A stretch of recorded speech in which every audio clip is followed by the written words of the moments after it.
And good morning. Good morning! Okay. Great. My name is Bill De La Vigna. I'm President and CEO of Sega Corporation. And this morning I have the distinct pleasure of introducing our next speaker, Tony Mulkern. Tony specializes in executive coaching and leadership development programs. It's a real privilege and an honor to be speaking in this very special place before this very special group.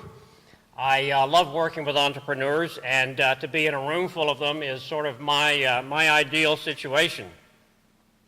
The title, as you see, is Keeping Yourself Healthy. This is a very sensitive matter, so excuse me if I mishandle it. Keeping yourself and your firm healthy after success. And I'm speaking particularly to entrepreneurs, CEOs, and owners of privately held firms. And the operating assumption that I'm working from is that the privately held firm exists for the benefit of the owner or the owners. And sometimes I think that very fundamental and sort of obvious fact is very often overlooked. And so what I would like to share with you are some of my reflections and observations and lessons I've learned in over 20 years of working with people just like you and the people who run the businesses that account for 85% of the new job creation in this country. You are in many ways the backbone of our economy, and your welfare and your benefit is very much what my business is about. First of all, I want to talk about the core beliefs and the traits of successful entrepreneurs as I've observed them. I can summarize it very easily by saying it's sort of that sunny disposition which was summed up by Ronald Reagan when he would say, "It's morning in America." That's what's so wonderful and inspiring about working with entrepreneurs. But to be more specific, the first thing is that entrepreneurs, those who have succeeded, are confident. They're confident in their ability, they're confident in their capacities, they're confident in the success which they can point to and which they are justly proud of. The second thing is that an entrepreneur is someone typically who believes he or she has control of his or her own destiny, that what one becomes in life is not based on external circumstances. It's based upon one's own choices. Third thing is that the entrepreneur is typically very confident that he or she knows what's needed in order to succeed, because success is the evidence of that. The third thing is that entrepreneurs do not want to be manipulated or controlled. In fact, one study showed that the most successful entrepreneurs are those who have been fired 2 or 3 times from their jobs. Sometimes they start their own companies because they come to realize they cannot possibly work for anybody else and hold a job. The chuckles indicate there's a note of familiarity in some of this. Secondly, they're optimistic that they have succeeded in the past and they will succeed in the future. Lastly, they're generous.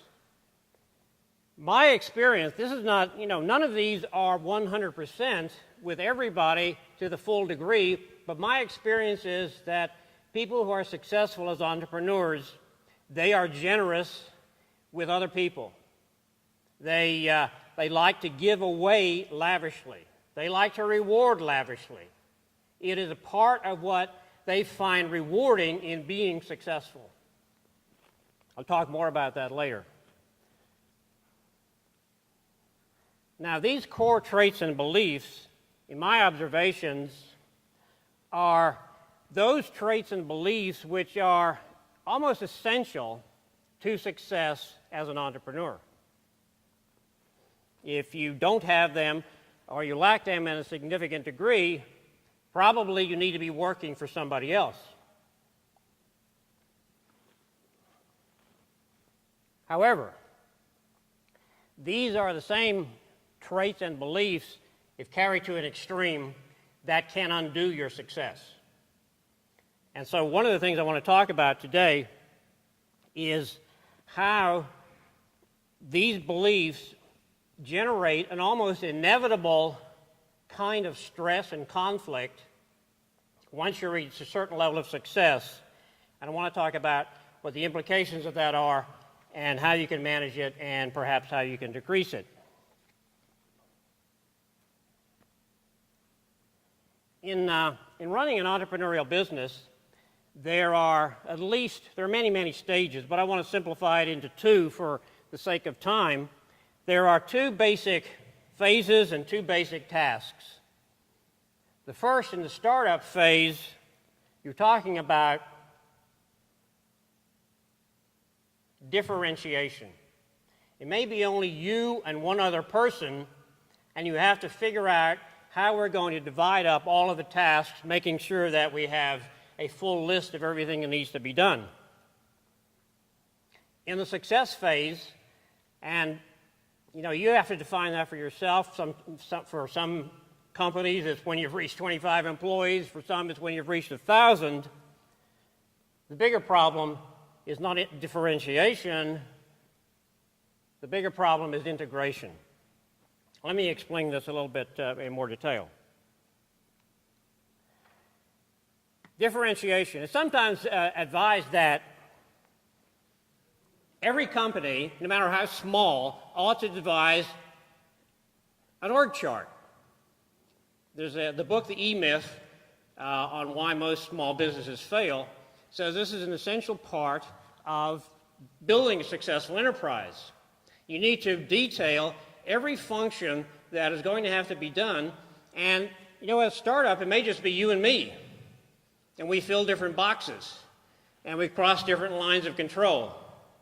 And so, as the founder, you are trying to figure out who is going to do what, and let's make sure that everything is covered.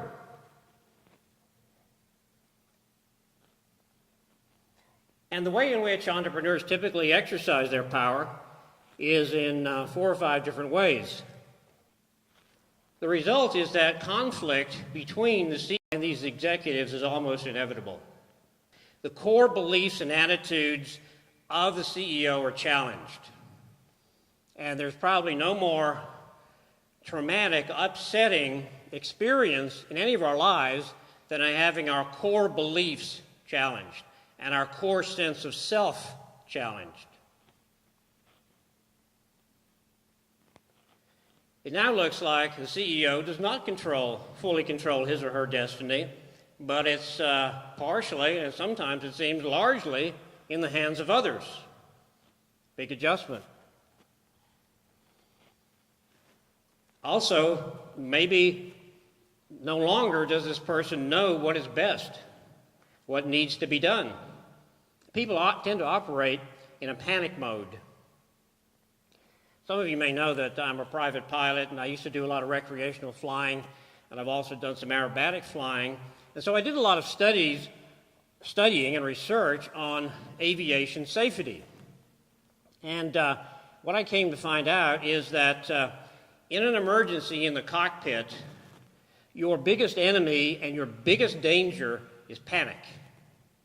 We talk about feedback, and that success can kind of make you immune or resistant to feedback. One thing I would say is that be careful how you give it and how you get it. 360-degree feedback has been around for about 20 years, and it's sort of gone through phases, and it's now back in a popular phase. I've done it and used it many, many, many times, and I can tell you it can be either divisive or it can be helpful. And the way in which you present it and the way in which you use it is critical. Very often, a confident executive will look at a feedback report and say, why should I take the opinion of a bunch of losers. Or it can become a popularity contest. Or it can become an opportunity for an employee who should have been fired a long time ago to take a gut shot at his boss when there's an opportunity to fill out a feedback form. So it's something that I think can be very, very useful, but you have to be very, very careful in how you use it. Same thing for performance appraisals. Most performance appraisals leave people either feeling demoralized or at the very least neutral. And it's very easy filling out a form and going through a form with people to get the idea that the real purpose here is to go through this person's record and make sure we are clear, sort of like St. Peter going through the record of the person's life. Your task in the performance appraisal is to sustain and increase good performance. And anything that gets that off track is a waste of time and resources. And if you remember that, it takes away a lot of the negativity, it takes away a lot of the recriminations, and it takes away a lot of the argumentation, because some of it's just not worth dealing with.